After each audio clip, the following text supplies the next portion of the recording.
My name is Bob Mueller. I am the Regional Vice President on the public sector side for Salesforce, and our team covers Hawaii as well as some other areas in the western part of the United States. So thank you for being here. I appreciate it.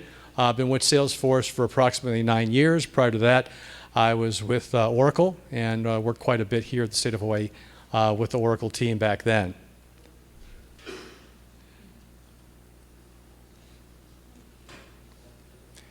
Most of all, we want to say thank you. Not only thank you for coming, and we appreciate you coming. Rush hour on a Thursday can be a little bit difficult anywhere that you're traveling, but really want to say thank you to our customers. There are a number of our customers here in the audience that are going to be speaking today as well during the sessions, and we thank you for being our customers. We wouldn't be successful without you, and of course our goal is to make you successful. So we're going to have a number of speakers here, the Department of Agriculture, Department of Business and Economic Development with the Hawaii Green Infrastructure Authority, as well as some other customers that are a part of our overall ecosystem. So we appreciate that. We'll have some partners here as well. And as we're doing this, there we go.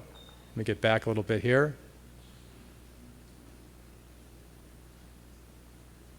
So, as I said, we want to thank our partners. One thing we want to make you aware of is that in the back room, we have our partners and our technology partners, which again, we wouldn't be here without them as well. So we have Accenture, AWS, Box, DocuSign, eWorld ES, Pacific Point, Tanium, and as we're working through this whole kind of 311 CRM piece, we have also our partner Stack Nexus.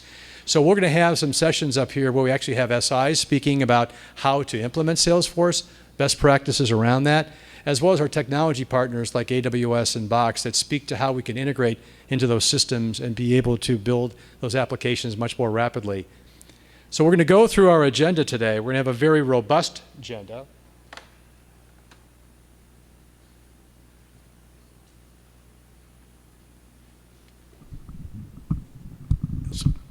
Makes it a little bit easier if I can have it in front of me. So with that said, we're going to be kicking things off with Christina Sakuda.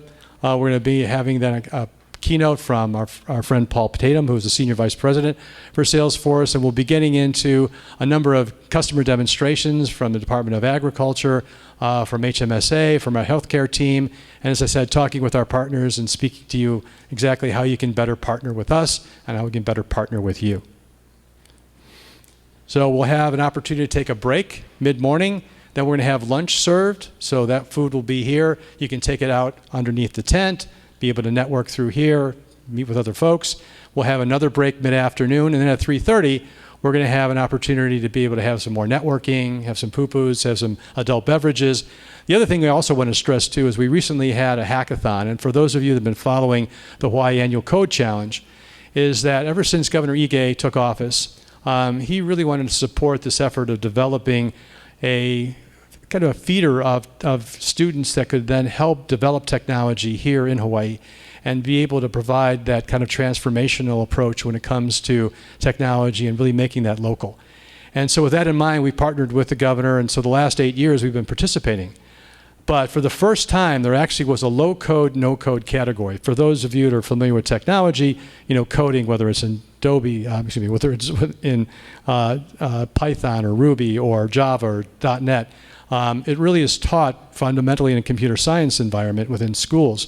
But we wanted to make sure that we can also look at no-code and low-code as an opportunity as well to educate those people that are coming up through high school and through college. So with the hackathon, we're going to have a couple of the finalists that won the award for developing applications, again, applications that are for residents here for the state of Hawaii. So we'll be featuring them in our last session.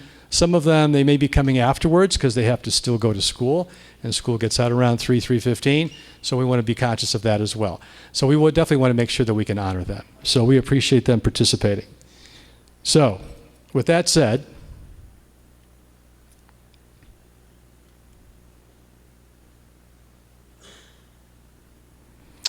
what I'd like to do, without further ado, is introduce Christine Sakuda to my right. So Christine became the Transform Hawaii government's first executive director in 2017. She manages the THG's operations and programs aimed at delivering a more responsive, transparent, efficient, and equitable digital government to the people of Hawaii.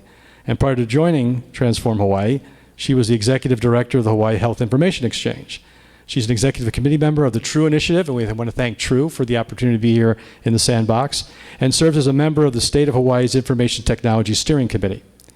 Christine's a graduate of Santa Clara University in California, where she earned a Bachelor of Science degree in Marketing and Japanese, and she also holds a Japan-focused Executive Master of Business Administration degree from the University of Hawaii at Manoa. So please let me welcome Christine Sakura.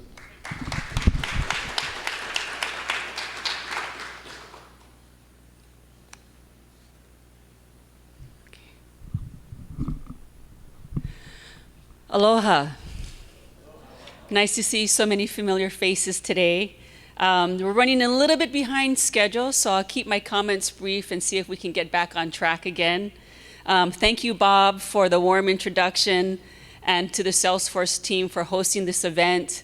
It's at the end of the year, and we have seen a change in administration, so it's really a time of change, of rejuvenation, and a great time to have an innovation conference. When it comes to innovation, oftentimes we look outside of Hawaii. We look to see what are other states doing, what are other countries doing, and how can we adopt that here in Hawaii. And there is a good time and a good place for that. But also there's a growing realization that those of us in Hawaii have also a lot to offer the world. Traditional Native Hawaiian culture inspires and embraces innovation. And coming through the pandemic, we have really learned the importance of taking care of our community, taking care of our land, and looking to what we have here as vital resources that can help us innovate into the future. And that's why today's event is so important. Salesforce and the state partners are here to share use cases that liberate us to think about innovative possibilities to enhance efficiency and improve service for Hawaii's residents. Transform Hawaii Government, as a nonprofit organization, has been advocating for innovation and tech modernization within government for over a decade. We have supported the Hawaii Annual Code Challenge that Bob had referenced. We have supported the Hawaii Digital Government Summit. And while a lot of that focus is really on helping the state workforce get the tools that you need, that the state workforce needs to help serve Hawaii better, we are very, very passionate about that. And Transform Hawaii Government is a coalition that includes not only members of the community, the nonprofit community, the for-profit community, but also members of the state to really come together and have conversations around what is needed to help move the state forward. And oftentimes we hear of people, process, and technology, and we all know that part of innovation, a large part of innovation, has nothing to do with the technology pieces and much more to do with creative thinking, people doing things differently. And so without further ado, I'd like to turn it back to Bob. I'd like to welcome you. Enjoy the rest of the day today.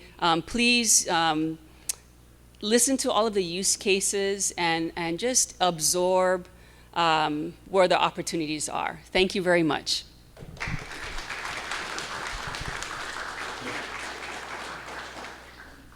Thank you, Christine. Appreciate that.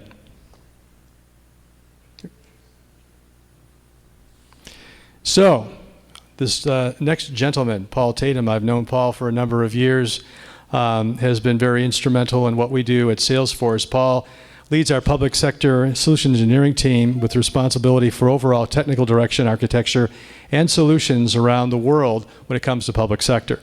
Prior to joining Salesforce, Paul spent 20 years at Oracle, at Sun Microsystems, and focused on the Department of Defense, civilian, state, and local, and Canadian public sector markets.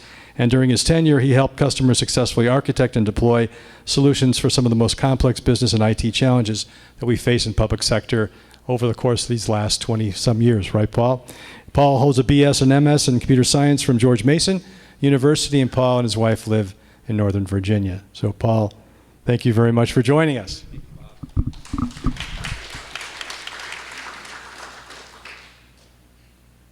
All right, I'm going to try the stage here. I'm going to see if I can get this pointer to work. Aloha, everyone. Thank you so much for joining today. It's really great. And Bob, thanks for the invite to Hawaii. I never turned that one down. Salesforce loves Hawaii. For those of you, Christine and I were just talking this morning, and I was telling her a little bit about kind of the relationship Salesforce has with the state of the Hawaii and the foundation of Mark Benioff really, sitting here before the company was founded on the islands, thinking about the values, the culture, the kind of company he wanted to start. And the culture and values of Hawaii are threaded into and throughout Salesforce globally. And so we get surfboards during anniversaries. We bring our executive team to Hawaii every year for the last 23 years in our planning sessions. Our awards for our sales executives are here in Hawaii. So Hawaii is very near and dear to 80,000 employees around the world here at Salesforce. So, all right, so as Bob said, I lead the solutions team at Salesforce for a public sector organization, and in that capacity, I have the privilege and honor of working with governments around the world, state, local, central, ministries, federal, around the modernization and digital transformation of their services to their customers. And guess who their customers are? It's you and it's me. So this is really, really important work. And as I travel around, many people ask me, what are we hearing? What are some common themes? What can we learn from, governments around the world? And I would tell you that it's super impressive what is going on. A lot of amazing work was done during COVID. There is no doubt that government stepped up in many, many ways, and I know many of you in the room did that. Long hours, long weekends, doing things you didn't think were possible. And the basic theme that came out over the last couple of years as I meet with governments around the world is, one, technology and cloud platforms were the underpinnings of the transformation, bar none. And that whether you are reprioritizing or stepping out of the back end of the pandemic, the priorities of government are kind of listed up here on this slide. In the country of New Zealand, they took their work of contact tracing and vaccine management, and they're extending it into public health screening for cancer. In Ontario, Canada, they're doing that same investment off of their contact tracing and vaccine management, and they're extending it into disease surveillance for the whole province of Ontario. Now, if you look at child welfare, we're seeing multiple child welfare modernization efforts across the United States coming out of the pandemic, knowing that more digitization is required. And then let's not even get into DMVs because there's a lot of modernization going on there, because guess what? When we couldn't go into DMVs during COVID, the DMVs realized that some digitization work was necessary. So across the board, the beauty in government, and what I love so much about being in this industry, is we're cooperating with each other. We're learning from each other. There's no competition. We can talk to each other, whether it be at the state level, county level, local level, across countries, and say, how are you using technology? How are you using cloud platforms like Salesforce to transform? So with those priorities of government, the next question is, well, what did we learn coming out of that pandemic? And how do we really bring a new level of service to our citizens? And there's no doubt that we are in a digital-first imperative. There is not going to be a system built or modernized that doesn't put digitization first. And what do I mean by that? As citizens, as customers of government, we want it to be mobile. We want it to be 24/7. My 30-year-old kids want to do it at 2 a.m. on Sunday night. Nobody wants to go into a brick or mortar experience with government. We don't want to do it in our personal lives with a retailer, and our customers don't want to do it with government. So digital imperative first. But it's not just about the customer, it's about the government employee. They want that digital experience as well. They want great work experiences. They want the data in front of them so that they can give good answers and bring transparency to the case, to the customer, and be able to work through their backlog, work through their commitments in a timely way. And so we know from the pandemic and the work that we did collectively as an industry, private industry and government, that this digital first imperative is essential to the new systems that we're putting out. Because what we did 30 years ago was really kind of a process-centric, back-office-centric approach. We built the big systems, the big ERPs, we put in the big calculators, the big spreadsheets, and we ordered stuff, we managed stuff, but we didn't really think about the customer. We thought about the process. And this is a new day where we're putting the customer at the center of everything we do. The other thing that we learned during the pandemic was that things can be done differently. We all kind of shocked ourselves to realizing that things could be done quicker than we were used to, that innovation could be brought into these services for our citizens and our customers, that security could be included in the platform because cybersecurity is essential in the world that we live in today, that we need to be agile with our applications. Guess what? The application I deployed last year, well, the legislation's changed and now we got to change our application. That can't take a year to do it. We need to do it in weeks and days. And then, the economic situation has changed and we need to be agile. We need to have productivity and efficiency, and we need to save money in this next go around. We have to show value. And so in the backdrop of what we've learned from COVID, the two big imperatives or big lessons learned was that technology and cloud platforms are going to drive the transformation and that we can do it in a different way to meet the expectations of the business. Now, you may say, okay, that sounds great, Paul, but it's not that easy. And I agree. What we are facing is that 30 years of legacy systems. And I've been doing this a while, and I probably put a few of those legacy systems in place over the years.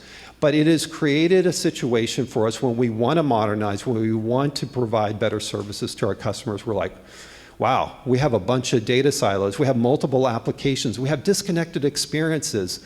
We have technical debt. How do we move from all of this, kind of previous work we did that was good in its day, it's all we had to work with, to a new era of digital services across the state, across the city for our customers? And the reality is that when your boss, when IT, when the governor or the mayor or whoever is head of the agency comes and says, hey, Paul, I'm so excited, we got approved to do this new system for the city, for the state. I want to make it digital, I want to make it cloud first. The first thing we think about is, man, there's a lot of technology I'm dealing with. This is a picture, these logos, and you start to think about the work that you may have to do without a platform approach, where you might do customization, and you got to think, what database am I going to use? What middleware? What is my single sign-on approach? What kind of technology are we going to use for analytics? What are we going to use for process? Oh, by the way, what language are we going to pick? And not only do you have to select all that, you have to integrate it. You have to get it working. And for every one of these little logos on the slide, these are all great technologies. The question is, do you want to be the one trying to sort through them all? And if you take a look at the work that we're doing in relationship to all of those logos, if you could click one slide for me, thank you. Each one of them, we do a little bit of research. Which one is the best in the market? Now we got to negotiate a price with that vendor. We got to get them under contract. We got to install it, activate it. Need to learn it as well. We didn't know what it did. We need to upgrade it because by the time we get there, it's got done 2 versions. We've got to integrate it with everything else. We've got to test it, scale it, secure it, maintain it, debug it. And by the time we get all done, we may go, we picked the wrong one. There's something else that's better. That's for every one of those chiclets. And then you got to get them all connected and working together. And I would contend that this is unsustainable. This is how we used to deliver technology. And frankly, none of us have the budget, the expertise, the personnel to keep doing this. Even though we want to, it's kind of fun. I call it, we build our Frankensteins. We love our Frankensteins. We get them working, they're walking, and we're like, look, it's working. Only to find out that very quickly, it's hard to keep them working. And so you may be asking, well, Paul, seems like a big dilemma. We want modernization, we want transformation, we want digital services, we want to do more for our citizens and our customers, and now you're telling me we have technical debt and 1,000 little chiclets that we got to integrate and figure out. What are we supposed to do? If you could click to the next slide. So There's good news. Fortunately for us in government, there is some basic common threads of what we do. And cloud platforms like Salesforce deliver the basic foundational services that you need for government. And those basic foundation services end up being 5 simple things. The first is that you need to have a database. It's where we always start. The who, what, where, when, and how. Who are you? When did I talk to you last? Where do you live? What did I promise you? What's the next step? We always build a CRM. We always need a CRM because we're in relationships with our citizens and our customers. So we know we don't want to rebuild that. That's been done 20 years ago by Salesforce and many others. You need logic and flow. This is typically where we write thousands of lines of Java code. You don't have to do that anymore. This is simple drag and drop click, and you're going to see that in some of the demos. It's like, I have a case come in, we need to make some decisions on it, we need to populate some data in it, we need to make an approval, we need to inform the customer, and then we are done, and we have a conclusion to it. We write thousands of lines of software typically to do that. That is drag and drop click on platforms like Salesforce. Now the fun part is the engagement layer. This is your portals, this is your mobile app. And we can do this in all kinds of different tools, but platforms like Salesforce have this built in where you are connected to the data, you're connected to the flows, and you can expose that to your customers and to your employees. So all of a sudden you have your integrations with your customers and your employees.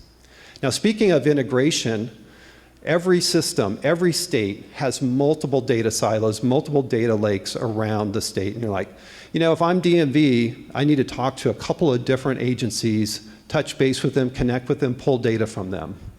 And the platforms have those integration capabilities. In our case, it's MuleSoft with API-led first integration that makes it easy to establish those integrations and both push data out to those agencies and pull data in. And then finally, you want to know how you're doing.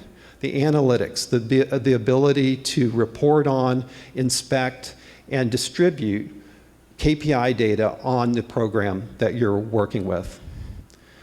Now, on a platform like Salesforce, this all comes bundled in. This makes it easy, low-code approach to building the applications of government. And you're not going to find a COTS application for everything you do, and that's why we're big advocates of a platform-first approach, because the days of writing, you know, hundreds of thousands of lines of code, integrating thousands of little chiclets and testing them and scaling them is really, really hard. And there's better ways to do it. And these 5 basic building blocks that are there to build application after application is really the way governments are moving.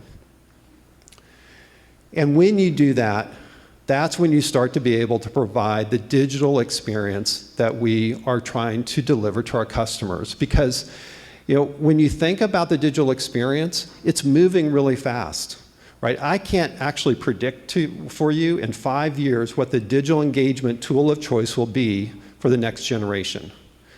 But I can guarantee you the Salesforce platform will get it integrated in and deliver it to our customers, because our 200,000 customers, retailers, governments, banks, will say, we need that new digital channel integrated. So you won't have to do that. We'll do it for you. Now, we wrap all of that up into what we call the Customer 360. And I started my opening remarks by saying it's all about putting our customers at the center of everything we do. And I know in the state of Hawaii and each of your organizations, somewhere in your charter, somewhere in your strategy documents, it says customer first. That's why we're here. We're here as governments to serve the citizen, to serve the visitor to the state of Hawaii, to serve our customers. And so over the last 23 years at Salesforce, we've worked to build a comprehensive set of technologies that we wrap this circle around this customer in the middle, represented here, with those basic building blocks: databases, workflows, integration tools, collaboration tools like Slack, analytics, and all of it to make your lives easier, to make the ability to deliver capabilities and digital services to the citizens of Hawaii reasonable, fast, agile, and securely. Now, you're going to hear later today, in addition to that basic platform work, we've begun to deliver public sector specific solutions because those patterns of government globally are super common. Licensing and permitting, grants management, every government basically does it the same. And so we've taken that in and begun to basically engineer and put that into the product to give you even more acceleration. Next slide. Now, so when you do that and you embrace a platform like Salesforce, there's a ton of benefits. These are just a few, and I'm not going to go through them all, but ultimately the thing that I've seen the biggest benefit to our customers are the speed to value, that they can go from kind of idea to app in a matter of weeks and months, not years, and the fact that innovation continues to be introduced into the platform. So the very unique thing about what we do is everybody in this room, everybody around the world, every government I visit globally is on the same version of Salesforce. So I never have to walk in and cringe and go, shoot, this is a customer that's on version 5.6. And all the good stuff I'm going to talk about is on version 7.0. And this is not going to be a good conversation. I never have to have that conversation at Salesforce. And I never have to have the conversation with an SI that says, hey, can you lower your $20 million upgrade cost to move them from 5.6 to 7.0? That doesn't happen. Because the way we've architected our technology, we can update it, add innovation to it 3 times a year for all customers across the globe, literally down to, I think we're down to less than 5 minutes, 3 times a year over the weekend. And what I like to say to our customers, it's kind of like Christmas morning. You wake up, there's all these new capabilities for you to take advantage of if you want to. So it's really our job to maintain it, secure it, upgrade it, innovate it, and it's our customers' job to build on it and build the capabilities and business logic and things that are important for their business, for their governments, in order to drive that transformation, that engagement with their citizens. So hopefully with my opening comments and just a few slides here, you've gotten an opportunity to see the power of the platform, the basic building blocks that have really enabled governments around the world to transform their engagements with citizens, transform their programs across different departments, address the pandemic at a scale and speed they never thought possible, and are today really kind of moving beyond that into multiple different, capabilities, departments, from child welfare, DMV to, public health and beyond. So with that, I'm going to say thank you. We have a full agenda today. Thank you so much for your time. I'll be here all day and just enjoy the rest of the content with the rest of you. So thank you so much.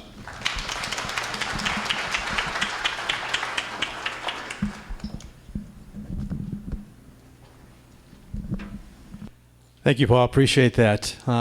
What we'd like to do now, too, is take advantage of some of the information that Paul shared, some of the information that Christine shared in terms of what Transform Hawaii is doing, what we're trying to do collaboratively here together as a team, as an Ohana, to work to the betterment of the citizens, residents here in Hawaii. So I want to bring up Christine and bring up Paul. Please join us for a chat to be able to share that information in more of an intimate setting. So please welcome them on stage, please, if you would. Guess what? We're back. Oh, well, Christine, thank you for your comments earlier and for being with us here this morning. I'm going to turn more towards you so I can actually look at you. And I do have questions for you. I feel like Oprah Winfrey today.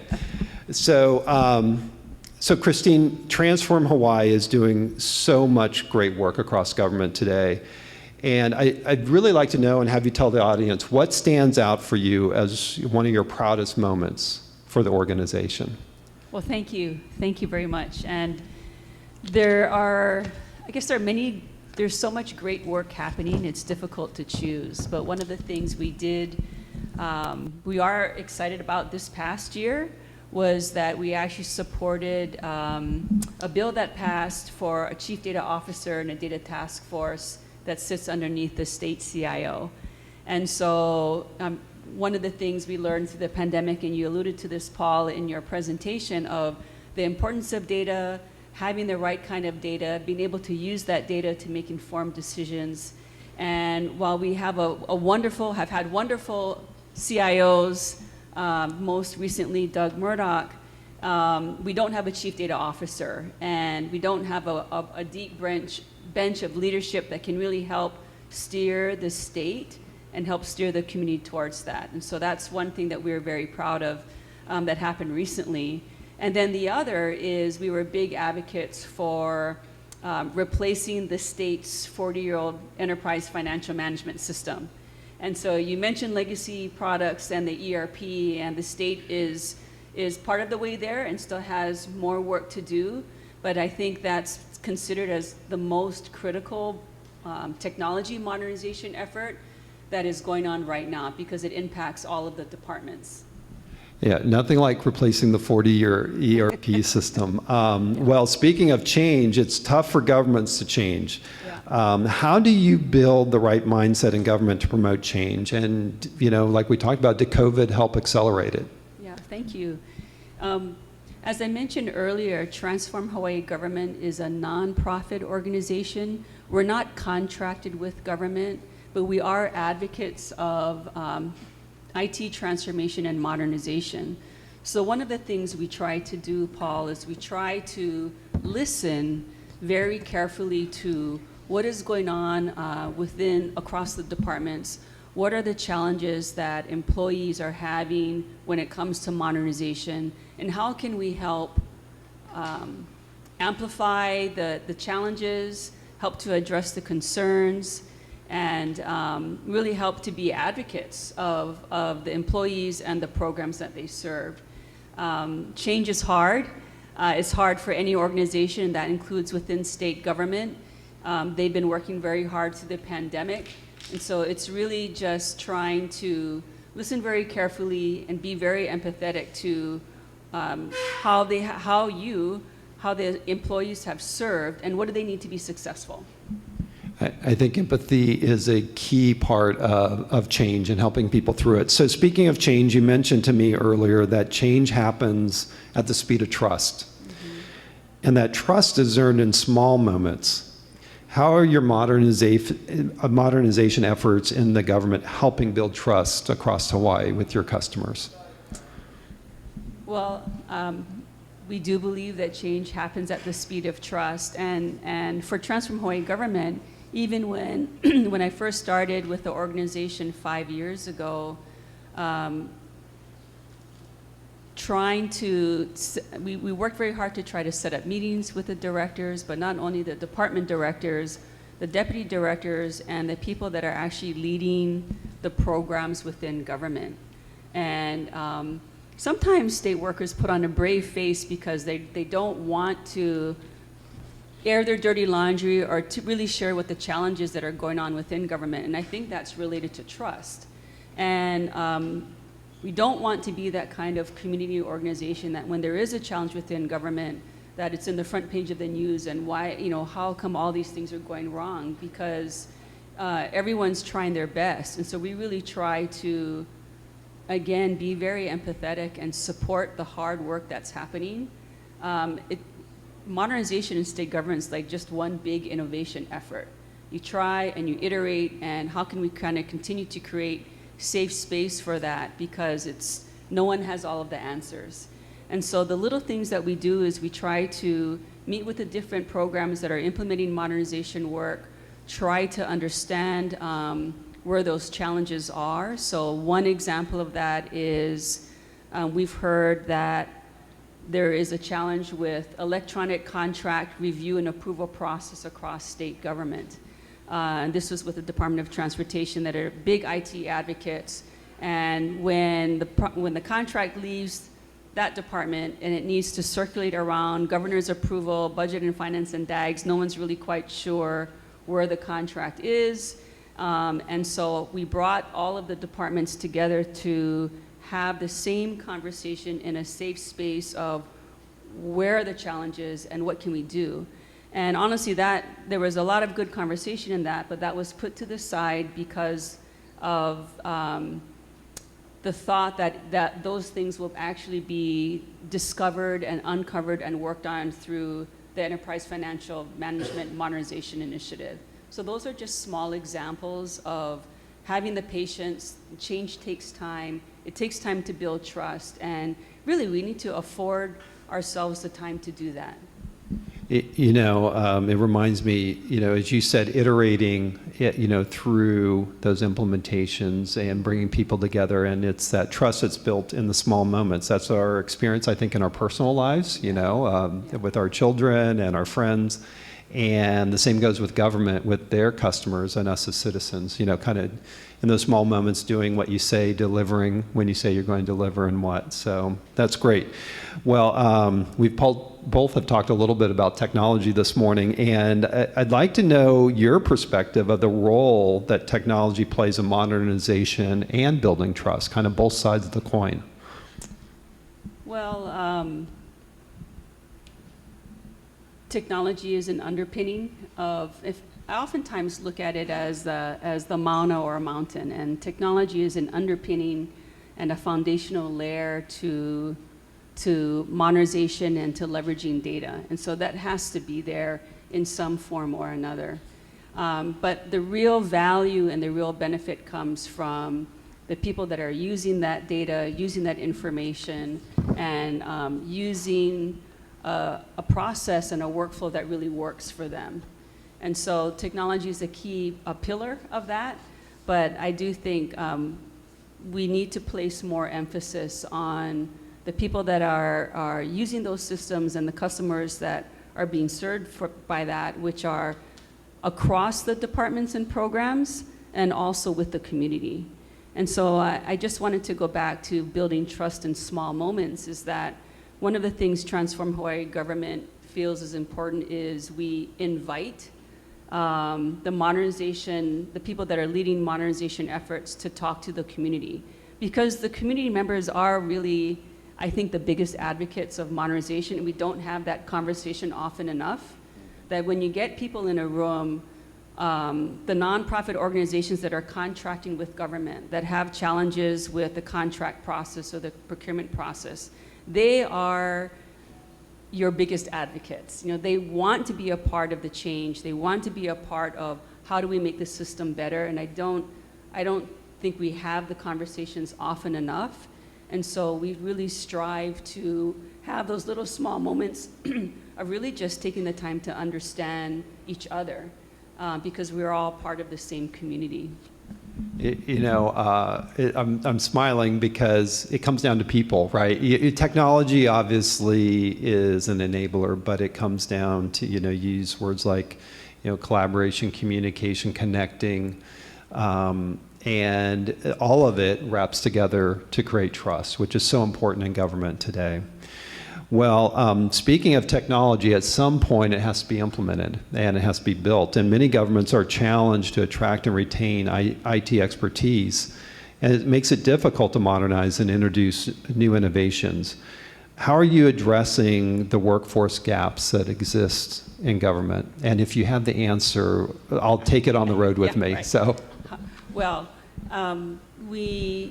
the Transform Hawaii government is doing a couple of things. One is that we want to understand what the challenges are. And so we actually are in the process of doing a research project. We partnered with Anthology Research, and we've gone on a listening journey across government to really understand what are the challenges related to modernization. And the workforce challenges come up over and over again, that departments are understaffed when it comes to IT in particular. Data and IT, it's hard to hire people. The hiring process is long.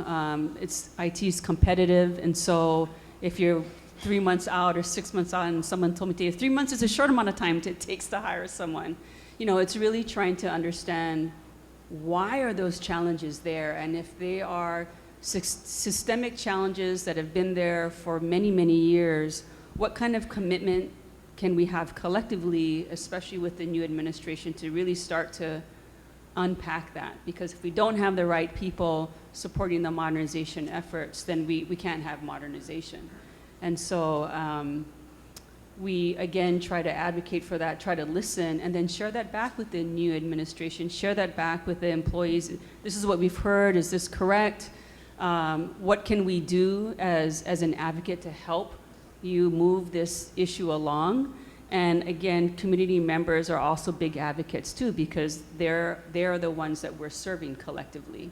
And so they would like nothing more than to have the government have the staff that they need to actually do that work.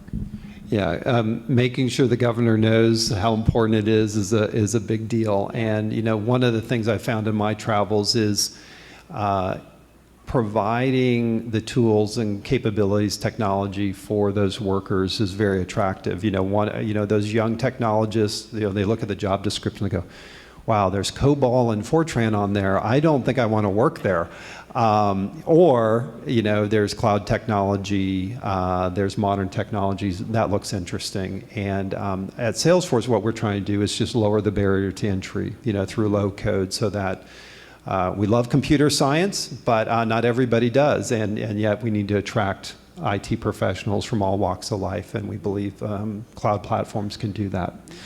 So, all right, here's my last question for you. Okay. And this is the one that I always ask.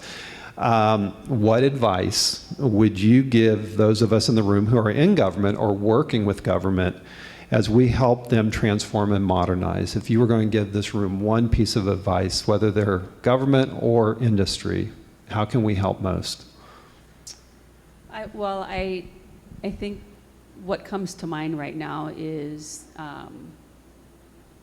listening, being open to listen to your partners within government, your colleagues within government, to provide opportunities to collaborate, you know, with your team members and across the departments, and also with the community. Because I think there are more opportunities to do that. And the challenges that we face in Hawaii are so complex, whether that's housing, healthcare, homelessness.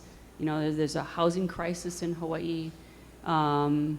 There's a workforce shortage of healthcare workforce shortage. And so there are complex challenges that even the new governor is trying to face. And no one can kind of face them all on their own. So I think the advice I have is really just to listen to your colleagues and build those relationships so that we have an understanding of what the challenges are, so that we can start to address them more effectively. Yeah, I love that. And it's just not a technology answer, no, but I think it's not. But it's you know, it is a public-private partnership, and I think that's how we get things done. You know, between government and private industry. So, well, Christine, thank you so much for what you're doing for the state of Hawaii and being with us this morning. I know you had to head out for a little bit, but we'll see you later this afternoon. Yes, so, great. Thank you. Enjoy all right, the rest of the day. Let's give Christine a round of applause.